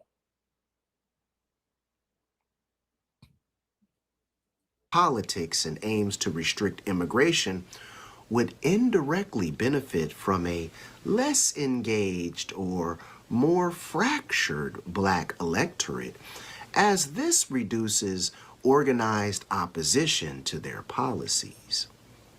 The documented amplification of ADOS narratives by external, potentially malicious actors, bots and trolls, further support the idea of a deliberate strategy to leverage ADOS's distinctive rhetoric for political gain. This dynamic illustrates how seemingly Listen, man, listen. If I didn't give a damn about it, I could have went against FBA a long time ago based on the fact that a lot of these simps don't rock with me and a lot of these feminists don't rock with me, and middle finger to them. I don't need to rock with them either. As FBA, as foundational Black Americans, we are not a monolith. Some of these dudes that's making all this FBA content was not making FBA content 3 years ago. They're grifters. Some of these dudes are grifters as well. Some of these dudes were just Pan-Africans 3 years ago. Now they want to make FBA content every day because FBA is a hot topic. A lot of these dudes are marks, busters, and suckers who are grifters as well. Some of these dudes were Pan-Africans 2-3 years ago. Now all of a sudden, every video they make, they got FBA in the title when they was just Pan-Africans 2 to 3 years ago. I see through all this fakeness. I see through all these fake individuals. distinct movements can contribute to a larger political ecosystem where the Tantan Group's influence isn't so— I mean, this dude is a lame. Like, he's a lame. What he's doing is he's caping for Africans, and he has negative things to say about foundational Black Americans. I'm a foundational Black American, so when it comes to the truth, I'm going to deliver the damn truth. When I tell you we got a lot of bed wenches and ex-divestors within these FBA spaces, I'm telling you what I know. I'm not telling you what I feel. And none of these brothers with microphones are calling out this behavior. They say nothing about female behavior. They ain't got nothing to say about it. They're too afraid to lose their female followers, so they never correct female behavior, even when it deserves to be called the hell out. The same way that we got a bunch of black men who were just Pan-Africans 2-3 years ago. I'm going to call out you black men who was not making FBA content through 2-3 years ago. Now, every video you make, you got FBA in the title. A lot of these dudes are grifters as well. They're grifting for the algorithm. There's way too many fake people in this community, and King Supreme is calling all you busters, you marks and suckers. I'm calling all of you out. All of you bed wenches and divestors, I'm calling you out too. Only through direct lobbying, it also benefits from creating a political climate where anti-immigrant policies face less resistance, partly due to internal divisions within potential opposition groups. Foundational Black Americans, FBA, is a, quote, lineage-based designation, end quote, rather than a formal group or organization. It specifically refers to the over 43 million Black Americans who are direct descendants of the freedmen, the formerly enslaved Black people emancipated in the United States. This lineage is a unique and unbroken connection to the foundational builders of the nation. Those who subscribe to the FBA concept believe it is vital to distinguish so-called foundational Black. Let me tell you, when I tell you I ran through so many FBA women, and I'm not saying that to brag, I'm saying it because it's the damn truth. I ran through so many FBA women, and when I have conversations with them, they tell me the truth behind the scenes. A lot of these women in these FBA spaces are ex-divestors, and a lot of these women are feminists. Not saying all of them, but a decent amount of them are divestors and ex-swirlers. And some of them still have the feminist mindset. The reason that they rock with a lot of these FBA brothers, because the FBA brothers won't call them out for their bad behavior. They won't say nothing, so they feel comfortable in FBA spaces, because most FBA brothers with large microphones will never call out female behavior within our community. That's why they feel comfortable going to those spaces. I promise you, King Supreme is telling you what I know. I'm not talking about how I feel. I'm telling you what I know. Americans, from individuals born in Africa or other people of African descent whose ancestors do not descend from the formerly enslaved in the U.S. A key belief among many foundational Black Americans is that reparations paid by the United States government should be exclusively for those whose ancestors were held in bondage in the U.S. based on their claim as the, quote, foundational builders of this nation. FBA is referred to as the, quote, latest iteration of Black othering, end quote, having been preceded by the concept of ADOS. Both are Black identity groups that focus on lineage and the pursuit of reparations. Critics argue that the FBA perspective, quote, resembles the MAGA program not only in its othering of immigrants, but also in its exclusionary nature, drawing parallels to European groups that historically conceptualized white privilege to reserve it for exclusive groups. Critics say that the FBA concept is, quote, short-sighted, selfish, and exclusive, end quote. It is the betrayal of Pan-Africanism and the documented historical practice of Black people coming together as one, regardless of tribal, ethnic, or national affiliation. Black people are not coming together as one. Africans in Africa don't come together as one. You're talking nonsense. You're spreading BS. You're spreading BS and you're talking nonsense. Africans in Africa don't come together as one. They are separated, segregated, and divided on the continent of Africa. Who do you think you fooling, fool? Who do you think you talking to? Africans in Africa are not united. They don't come together as one. Why don't you tell Africans in Africa to get it together and show an example of unity before they preach that buffoonery to foundational Black Americans over here in the damn United States, fool? Why don't you tell Africans in Africa that they need to be united to set the damn example? If you want to talk about Pan-Africanism, Pan-Africanism don't exist. Pan-Africanism is fake because Africans in Africa don't even get along, don't even rock with each other like that. They are segregated and divided on the continent of Africa.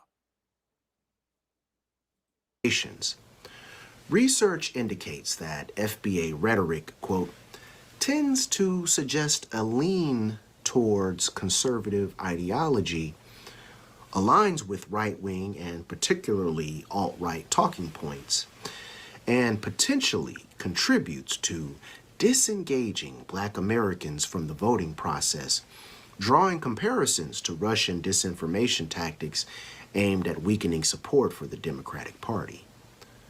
The FBA concept emphasizes a narrow lineage and advocates for exclusive benefits, contributing to the fragmentation of Black political identity and solidarity. This internal division, particularly the othering of immigrants, mirrors the Tantan Group's broader anti-immigrant agenda. The alignment of FBA rhetoric with right-wing and particularly alt-right talking points suggests that external political forces are leveraging division within the Black community. Let me say that again. The alignment of FBA rhetoric with right-wing and particularly alt-right talking points suggests that external political forces are leveraging division within the Black community. The FBA framework identifies itself by specific lineage, the descendants of freedmen, and advocates for reparations exclusively for that group, explicitly distinguishing itself from other Black people, including immigrants. Let me tell you something. Don't come over here talking this Pan-Africanism bull crap until you get it together in Africa. Get it together in Africa and show an example of unity on the continent of Africa. But before you come over here to the United States of America talking all this Pan-African BS. Get it together in Africa. Show love and unity in Africa first before you talk that Pan-African BS to foundational Black Americans over here in the United States of America. Show some damn unity in Africa first, fool. This framework creates a strict in-group, out-group dynamic within shut your dumb ass up, man. Shut up. Don't come over here talking all this Pan-African BS until you show some damn unity on the continent of Africa first. Pan-African BS. Man, shut up. Shut up. Spread unity in Africa first, dude. Show an example of unity in Africa first. Can you do that? What's going on, everybody? This AFRO think tank. I was listening to Javin Hernandez. He's one of the he's a Black YouTuber, Pan-African pro-Black, and he came across something that I had to clip and share. Okay. You know how FBA insists they're not a hate group, that they're a lineage, which we all know they're not a lineage. They're a xenophobic hate group, right? They always say, we're not a hate group. We're just trying to delineate because we feel like we're not being represented, even though African Americans are literally the most well-known, popular, and influential group of Africans on the planet, right? Don't make any sense. But I want you to listen to this. I want you to listen to the rhetoric of a basic FBA member. And I want you to listen to Tariq Nasheed, who is the leader, creator, and owner of FBA LLC or FBA Trade. I think he just trademarked it, actually. I think he just trademarked it, right? I want you to listen to how he sits there and he cultivates these people, right? And then when these people get held accountable and then it leads to him, he likes to act like, oh. I don't know. I don't know what you're talking about. I don't know that person. I don't produce hate. I'm not xenophobic. I'm not hasted. Hey, I don't have a problem with Africans.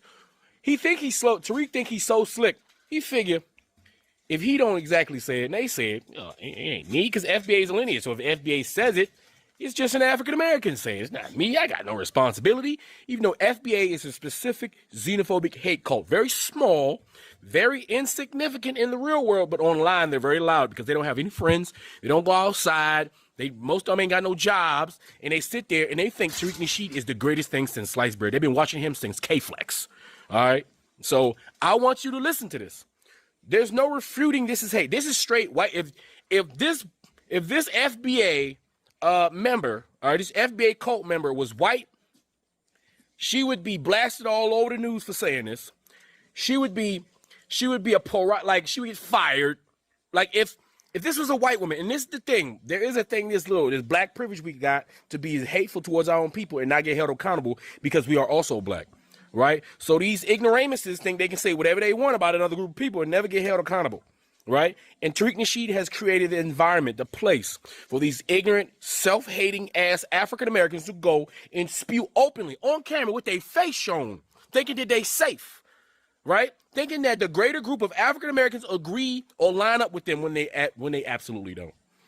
And this is all Tariq Nasheed does. This is what he does on TikTok. This is what he does on Facebook. Any platform he's on, he sits there and cultivates the hate. And he advertises and promotes and pushes the hate. And he says it himself most of the time, too. But this is what he drums up, and he's getting paid for it. He's getting ad revenue dollars because, them white Christian conservatives, they love this. They love the fact that what you're about to hear. They love the fact that they can clip this and they can share it with other people. They love the fact that they can clip this and say, see, it ain't just us. African Americans feel the same way. So that means I'm not racist. So without further ado, listen to this.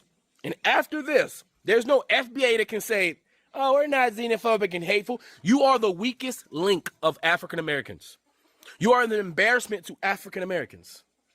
If you are FBA, you are trash. You understand? You are actual trash. Actual trash. Like the kind that smells and shit. All right? That kind. The kind that fucking raccoon wouldn't eat out of, because that's how disgusting it is. That's you guys. Anyway, that's all I gotta say. It's Afro Think Tank. Learn something, teach something. I'm out. Oh, that they eat cat in Haiti and it tastes good, and he'll do it again. Now, where was that? Where's that from? That's a recording that I have of us having a conversation with some Haitians. So down in Turks? No, they're not in person. I'm not talking to these people. They're feral. What the heck? Yeah, they'll admit eating that stuff. Yeah, if you press. Oh my God, pure hate, pure xenophobia. But I'm happy I did get to see this part. So when Tariq and them claim that they not a hate cult, I can just play this clip to anybody to see that obviously this is hate. Obviously, so when they say how are we a hate cult, this is it right here. And the funny part is, a lot of them are so stupid they don't even understand that this is hate. Like, I don't know what's worse. Somebody who spews hate, who understands that they're spewing hate, or somebody who spews hate and too stupid to realize they're spewing hate. But if they were smart enough and you explained to them that they were spewing hate, they would still do it.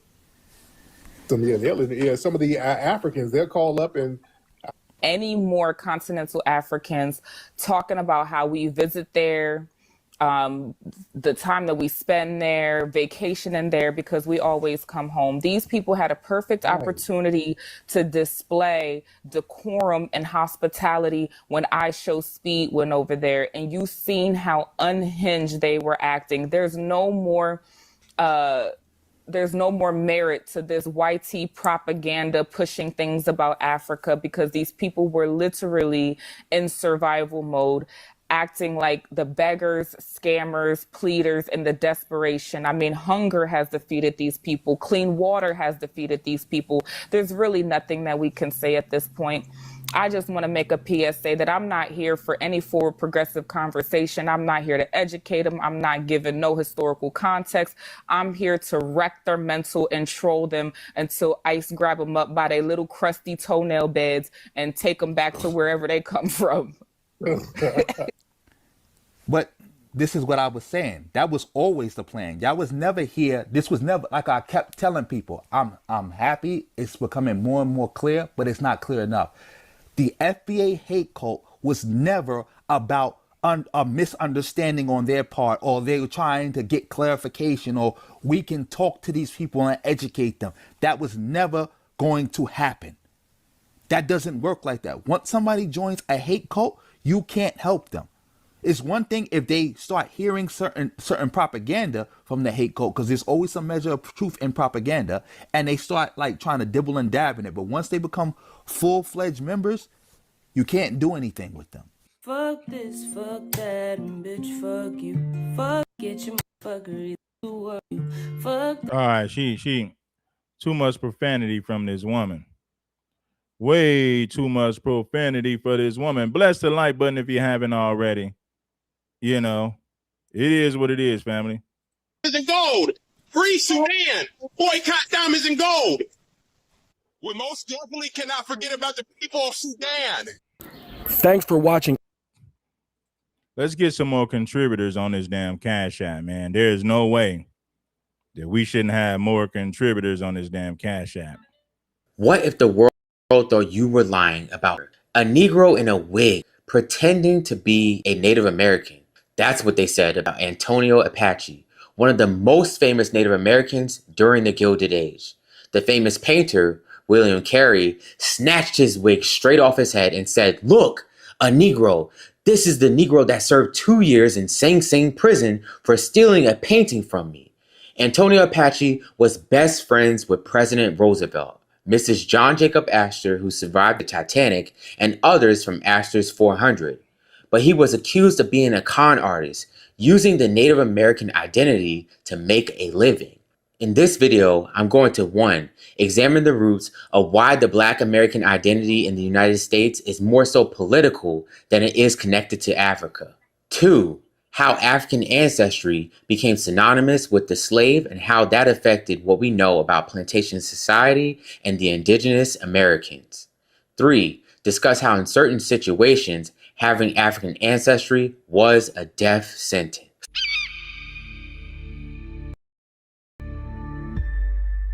In the White Mountains of Arizona, which is considered Apache territory.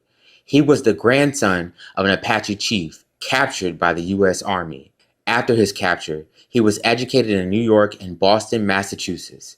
It was in Massachusetts. Now, I think this dude is moist. Now, I'm listening to what he's saying, but I think this dude is moist. I know moisture when I hear it. I know moisture when I see it. Damn it, man.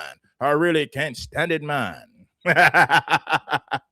That he met Frederick Ward Putnam, the anthropologist at the Peabody Museum. Putnam was searching for American Indians to assist him in curating a showcase of American Indian life to present to the world. He was in charge of creating the narrative of the indigenous American at the 1893 Chicago World's Fair. He displayed an American Indian village which included 45 American Indians from various tribes. Yes, a white man from New England, descendant of Pilgrims, was in charge of showing the world who the American Indians were with the assistance of only 2 natives, Antonio Apache and Cornelius Cussick. Antonio was responsible for finding Native American recruits for the exhibits. Some of the natives that he recruited didn't look native enough to Putnam's standard. When native performers showed up to the exposition with short hair, Putnam believed them to be too civilized and insisted that they wear wigs. This is truly all for show, a staged act, which makes the accusation against Antonio not being a real American Indian, but a Negro, even more bizarre and just morally wrong. Think about it. White men dictating who could be Native American and who could not, curating an entire aesthetic as they saw fit to place on display. While Antonio's Indian heritage was being questioned, Cornelius Cussick, a Tuscarora Indian chief with many white ancestors, more white than Indian, his heritage was never questioned, which is not surprising. So many of the white Indians did not have their native heritage questioned. In fact, we only know him to be of the Tuscarora tribe through oral history. Antonio's oral history wasn't enough for the masses, and that was by design. Blackness politicized. As reported in this article, He's moist. He's moist. It's moisture that's coming out the microphone. He's moist. He's moist. But we're going to listen to the information. Even though he's moist, the information is king. people placed it in politicized oral history. Antonio's oral history wasn't enough for the masses, and that was by design. Blackness politicized. Yeah. As reported in this article, people placed the indigenous that they perceived to be mixed with African or solely African as outsiders. And I quote, the population of the Indian Territory is about 77,000. The wild Indians, by blood, called blanket Indians who do not cultivate the soil, are as follows, and number 20,000. Those mixed with the whites and are partly civilized are the Cherokees, Creeks, Seminoles, Choctaws, and Chickasaws. A white man marrying a squaw becomes a white Indian. A white woman marrying an Indian becomes a white squaw. There are also a lot of black Indians who are Negroes. Again, there are also a lot of black Indians who are Negroes. Altogether, these number 55,000. Beside these, there are 6,500 Negro citizens of the United States, formerly slaves of the Chickasaws. They do not rank as Indians, while a black Indian does. You see the play on words there? So an individual mixed with white always has the American Indian attached to his identity, while the black Indians are labeled as Negroes. That is the problem. You'll find articles stating how certain tribes were overwhelmingly of European descent, while others were too black.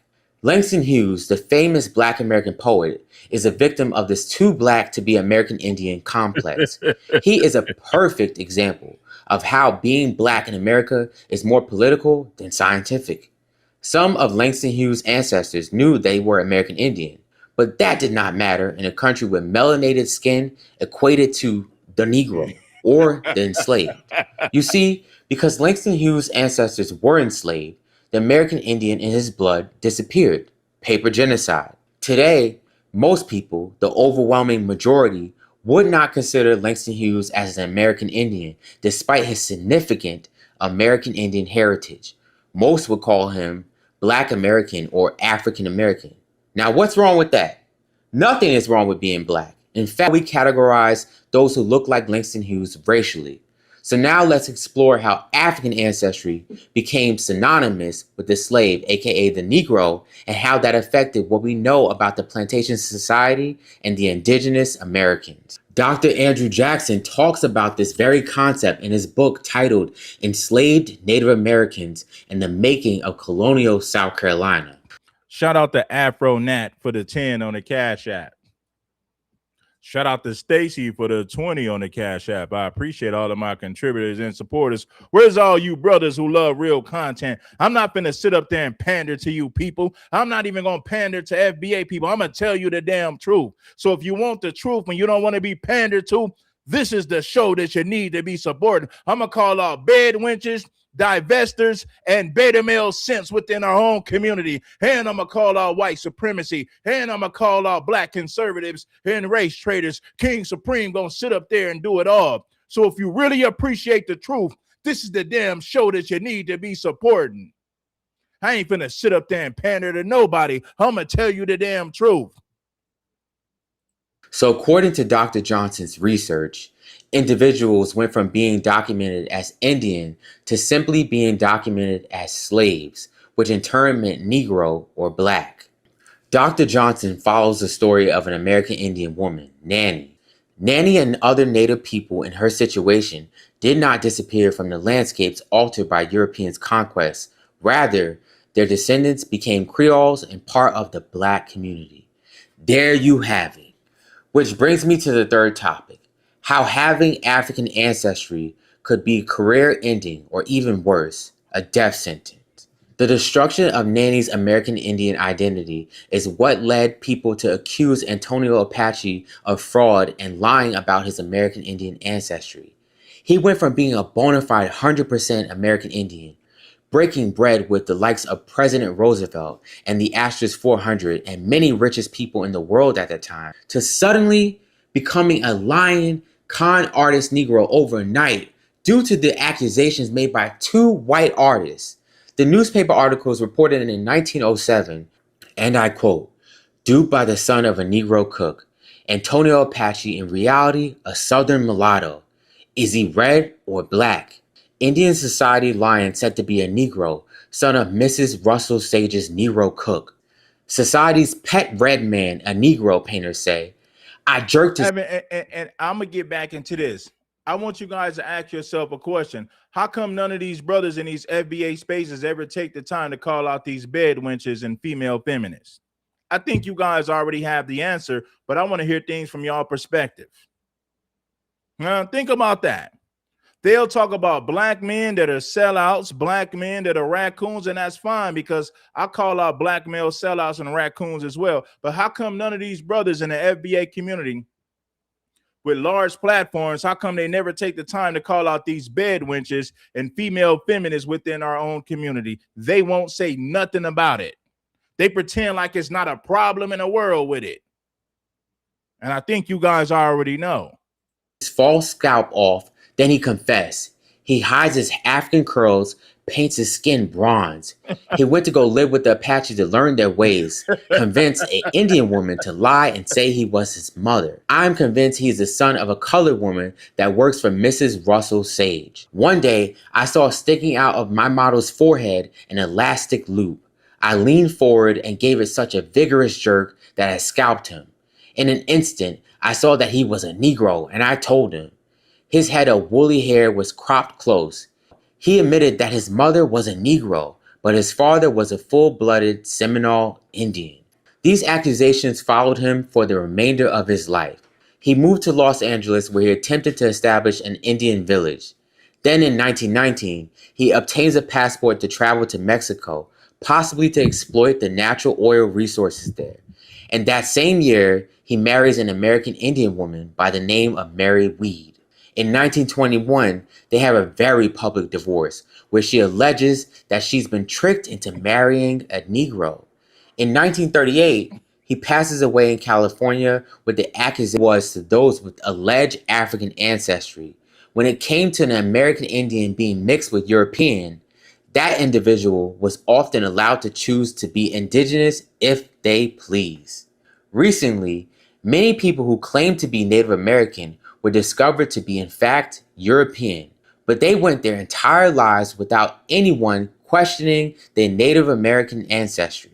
Even the famous actor Wes Studi is half European. If he was half African, his claim to Native American ancestry may have been denied by the public and back then, the government. So this is not to say that this guy is moist, but he's telling the truth. I'm willing to look past the fact that he's moist because he's telling the truth about history. He's exposing these Europeans who have infiltrated these so-called Native American tribes a long time ago. So he's telling the truth in this video. He might be moist, but he's telling the damn truth about these historical facts. Any of these people are not who they say they are. I don't have the power to determine who or where people belong. But this is a critique on how we are all at fault for allowing the social construct of race to take over reality. The reality being many people don't fit into these boxes created by the government and perpetuated by society at large. All right, so there you go, man. He told you the damn... He told you the damn truth. He might be moist, but damn it, man. He told you the truth, man. Now I want you to look, check this out right here. Who identifies as a foundation American and who explained to me why they feel abandoned by peace, why the victim mentality in FBA's rhetoric is dangerous and self-defeating, how FBA exceptionalism ignores the contribution by Africans to the Black liberation struggle, how US imperialism destroyed African nations, setting back the entire Black world, and last but not least, the ridiculous claim that foundational Black Americans are indigenous to America and have no ties to Africa. I want to approach this topic with honesty, clarity, and facts, because conversations like these are so important. But we also need to unpack the problems with this mindset and how it contradicts historical and modern realities.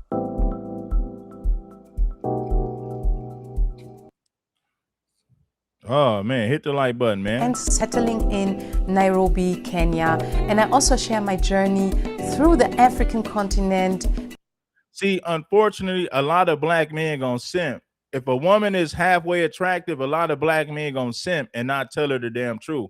Black men are too weak when it comes to women. This is why black men cannot lead their women in a direction that they need to lead them in, because so many black men are governed by their lust, governed by their thirst.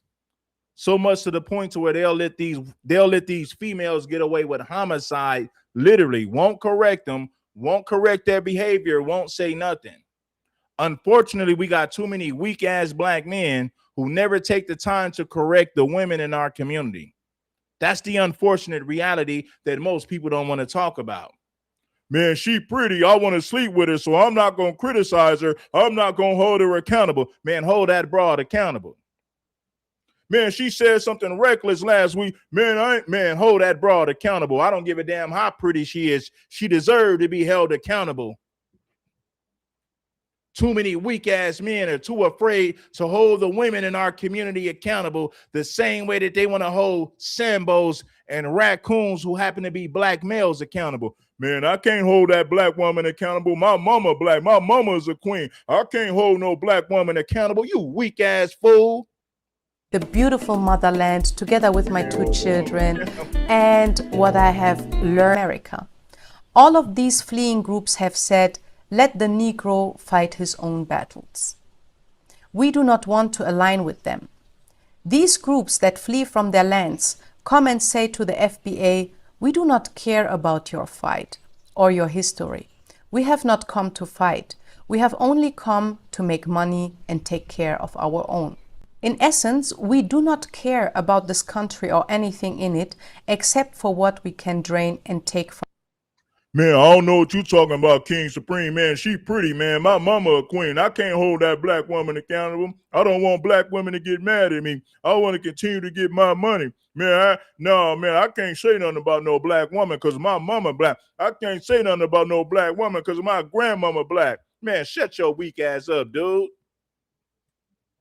How you gonna lead the women if you can't hold them accountable? How you gonna give a woman protection, but she wants no correction? She wants protection, but she wants no correction, which means you cannot lead her because you cannot teach her, you cannot reach her. She wants worship and praise with no correction. And that's the problem in our community. Too many beta males with large microphones refuse to hold the women in our community accountable. If you can't hold a woman accountable, it is impossible to lead her. From it for our own purposes. The displaying of their various country flags show this. I have personally been told this to my face, even recently before President Donald Trump's mass deportations. This causes and has caused great immense pain and humiliation within our community. We have given so much that they may come, and they turn their noses up at us. As Black Americans, we have developed a collective instinctive reaction response. We become hardened, as we have learned through hundreds of years without any help from the outside world, and that we must do this for survival against all who hurt us. These microaggressions permeate from those who flee throughout this land, so we have labeled them as cowards that have fled, wanting the proximity to whiteness, in order to obtain preferential treatment in favor above telling us to unify with blacks globally. There's no unity in Africa whatsoever. So don't come over here talking that nonsense. For I weren't trying. It's because white supremacy has always deliberately kept us apart. The FBA response, instead of healing that division, is deepening it by turning on the very people who should be allies. So I challenge you, instead of saying we had to be divisive for survival, ask yourself, who benefits from that division? Because it surely isn't black people. Let's get to the next point, number 2. FBAs fought and died so other people of color could come, unite, and help, but they never did. This statement assumes that black immigrants have contributed nothing to the black struggle in America, which is historically false. Caribbean immigrants, for instance, played a very important role in the civil rights movement. Take Kwame. You had a few Caribbeans. Collectively, there was no Caribbeans in large numbers contributing to the civil rights movement. Listen, homie, your average, everyday, foundational black American that nobody knew was on the front line fighting for civil rights. You had a handful of Caribbeans. That doesn't speak for Caribbeans and Africans collectively just because you had a few of them out there marching with black people who done already laid down the groundwork. I don't want to hear no nonsense about the handful of Caribbeans. You had your everyday foundational black Americans that nobody knew. Your average everyday foundational black Americans was on the front line for the civil rights movement. You didn't see Caribbeans and Africans in large numbers on the first president of independent Ghana, who was one of the most vocal African leaders in supporting the civil rights movement and black liberation in the United States. Kwame Nkrumah personally invited Martin Luther King to Ghana's independence celebrations in 1957. This visit profoundly impacted Martin Luther King, reinforcing his belief that black people worldwide were part of a common struggle for freedom. Malcolm X was also welcomed in Ghana and met with Nkrumah, strengthening his Pan-African vision. Ghana was and continues to be a safe haven for African Americans. W.E.B. Du Bois moved to Ghana and was given Ghanaian citizenship, where he worked on the Encyclopedia Africana until his death in 1963. And then let's not forget to talk about the support by Ethiopian Emperor Haile Selassie I. He was deeply respected by African American leaders, including Marcus Garvey, Malcolm X, and members of the Nation of Islam. Ethiopia used its position in the United Nations to push against apartheid in South Africa and racial discrimination in the US. He was a key force in the formation of the Organization of African Unity, which worked to connect African struggles with black liberation struggles worldwide. Historically, African Americans and Africans on the continent have always supported each other in their liberation struggle. When Italy invaded Ethiopia during the Second World War, so many African Americans signed up to volunteer to fight on the side of the Ethiopians against the invading colonial Italian army. However, eventually they were blocked from the US government. They were ready to die and fight for Ethiopia. Imagine that. However, one brother made it, Colonel John Robinson, the Brown Condor of Harlem. You should definitely research his mind-blowing, inspiring history. He was one of the very few African-American black aviators of his time, and he showed solidarity with Ethiopia by volunteering as a fighter pilot and military advisor during Italy's invasion of Ethiopia in 1935, defying racial barriers and US neutrality policies. He helped train Ethiopian pilots, fought against Mussolini's forces, and symbolized African-American support for anti-colonial struggles in Africa. Not just historically, African people continue to support the black liberation struggle in the USA and are actively involved in racial justice movements. Many activists that fight against racism and oppression in America are of Caribbean and African descent. In cities like Minneapolis, where George Floyd was murdered, Ethiopian and Somali communities were on the front lines of the protests. And even in Ethiopia, I was in Addis Ababa at that time, Ethiopians came together to mourn the murder and the death of George Floyd and came together in solidarity with their black brothers and sisters in America. The idea that FBAs were left to fight alone ignores centuries of African and Caribbean solidarity in black liberation movements and is simply not supported by history. African nations provided sanctuary, funding, and diplomatic pressure to assist Black struggles in the US. Pan-African leaders recognized the shared fight for Black liberation, understanding that oppression in the US was linked to colonialism and apartheid in Africa. Without Africa's contributions, the civil rights movement and Black power movements would have been much weaker. Could there be more unity? Of course. Now she's lying. There was only a handful of Caribbeans that contributed to that. Most of the people that was putting it down for the civil rights movement, these were your everyday foundational Black Americans, along with some FBA people who had big names. You didn't have your average everyday Caribbeans or average everyday Africans fighting for the civil rights movement in large numbers. No, they were not. Foundational Black Americans had big name people fighting for civil rights, and your average everyday foundational Black American person who went to work every day. So don't try to make it seem like you guys played a major role in the civil rights movement, because you didn't. It was only a handful of Africans and Caribbeans who participated. Let's be real. But erasing contributions because of a few bad experiences, that's not historical accuracy. That's emotional reasoning. So the question to those who push the FBA ideology is this: if African people and African leaders have fought for and supported Black liberation movements in the US, why continue pushing division instead of solidarity? Let's get to the next point. Point number 3. You guys don't have solidarity in Africa. How come you're not fighting for unity and solidarity in Africa? You have none over there. You guys represent the majority of the population in Africa, yet and still you don't have unity and solidarity on the continent of Africa. Who do you think you're talking to, lady?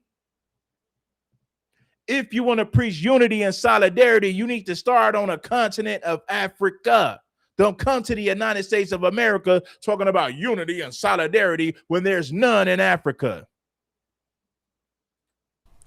Black immigrants look down on FBAs and want proximity to whiteness. This argument is rooted in personal experience, not systemic reality. Yes, some immigrants have internalized anti-Blackness. Unfortunately, that's a colonial legacy that exists in most places in the world, in Africa, in the Caribbean, in Latin America. But so have many African Americans and people identifying as foundational Black Americans. There is a reason why colorism, classism, and internalized racism exists within all Black communities, including the US. Yes, it's true, some immigrants distance themselves from African Americans. But let's be real, many FBAs do the same thing. If we are keeping it honest, many FBAs hold negative stereotypes about Africans, calling them jungle people, booty scratchers, mocking their accents, or dismissing them as fresh off the boat. I have seen so many stand up.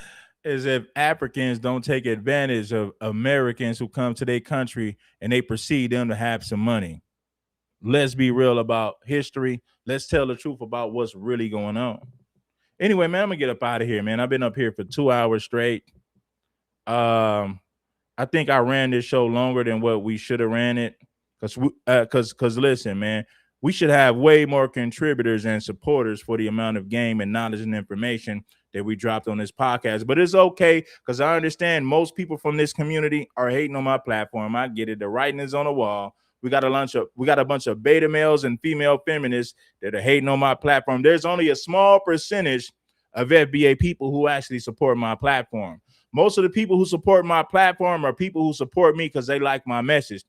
There's a small percentage of FBA people who congregate in these FBA spaces that support my platform. So the support that I get from my shows, they're not coming from these diehard FBA people. My support don't come from FBA people. It does not. It comes from the people that are genuine fans of me. My support comes from people who are genuine fans and supporters of what I talk about. The FBA community does not support my platform. There's only a small percentage of them who do. I'm talking about less than 10%. Anyway, man, I'm going to get up out of here, man. It's King Supreme. I think we already know what's going on. You see what time it is. The writing is on the wall. I figured this out a long time ago. I'm laced with too much game to not see what's really going on. Peace, love, and blessings. Giving you gain to keep you from stressing. It's King Supreme. I got to get up out of here, y'all. I'm gone. Peace.